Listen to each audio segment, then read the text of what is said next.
Bien bonjour, l'affaire Khalifa Sall au menu, c'est ce jeudi 23 mars 2017 qu'a eu la confrontation entre le maire de Dakar Khalifa Sall et ses co-prévenus dont le DAF Mbaye Touré dans l'affaire de la caisse d'avance de la mairie de Dakar. À la sortie de la confrontation, Maître El Hadj Diouf, un des avocats du maire de Dakar, souligne que son client a été blanchi par Mbaye Touré. Écoutons Maître El Hadj Diouf au micro d'IGFM. Concernant Khalifa Ababacar Sall, là aussi la main de Dieu est intervenue. Parce que les mensonges ont été démasqués. Mbaye Touré et Youssou Bodian ont dit que jamais Khalifa Sall n'a vu des documents. Jamais donc il n'a signé, jamais il n'a pas vu de faux, jamais il n'a usé de faux. Et la pratique avant Khalifa Sall, c'était cela.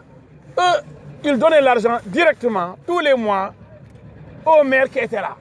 Le maire ne se soucie pas.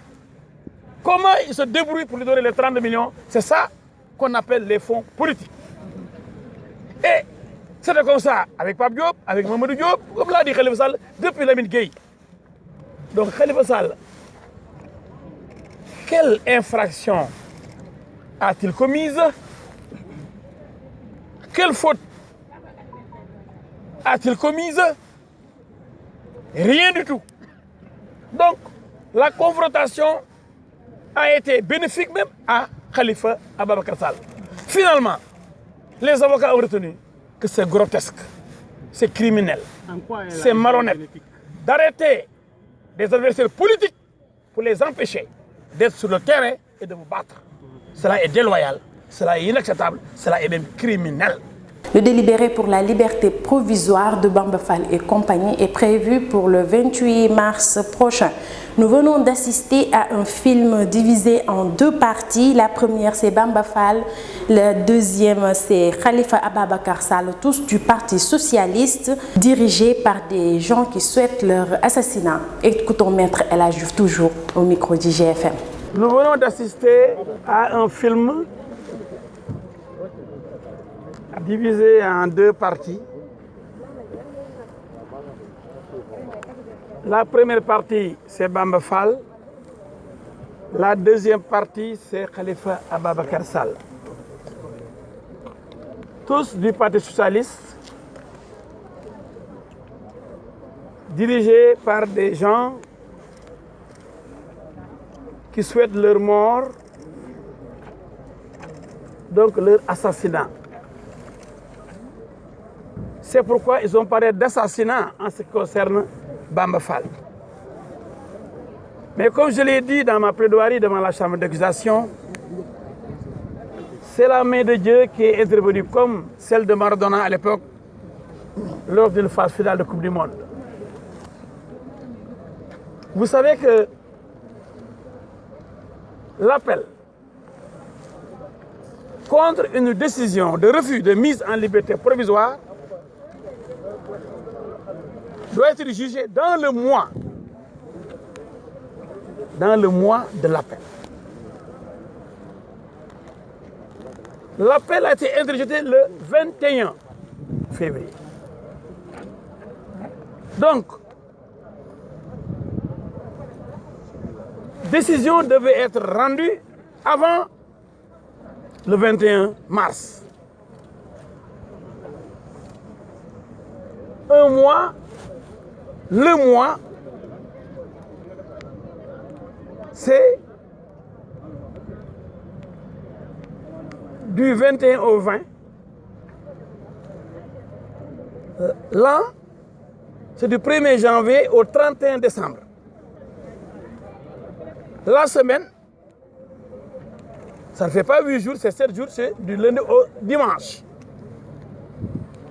Même pour le mois, si on interjette appel le 21, donc le 20 s'achève le mois. Et on a statué le 23, bien après l'expiration des délais fixés par le Code de procédure pénale en son article 187. C'est pourquoi nous avons demandé comme le prévoit la loi qui dit que si on ne statue pas dans le mois, la chambre d'accusation doit ordonner la mise en liberté provisoire immédiatement de l'inculpé. Donc nous avons demandé qu'on libère immédiatement Bamba Fall et ses co-inculpés. Les considérations de fond importent peu dès lors que la loi est violée. Le juge a fixé la date du délibéré au 28 mars, mardi prochain. Normalement, comme le dit la loi, il n'aurait jamais dû dépasser la date du 21 et nous sommes le 23. La loi dit clairement que la chambre d'accusation est obligée de se prononcer dans le mois. Mais elle ne sait pas quoi prononcer. Elle va se prononcer le 28.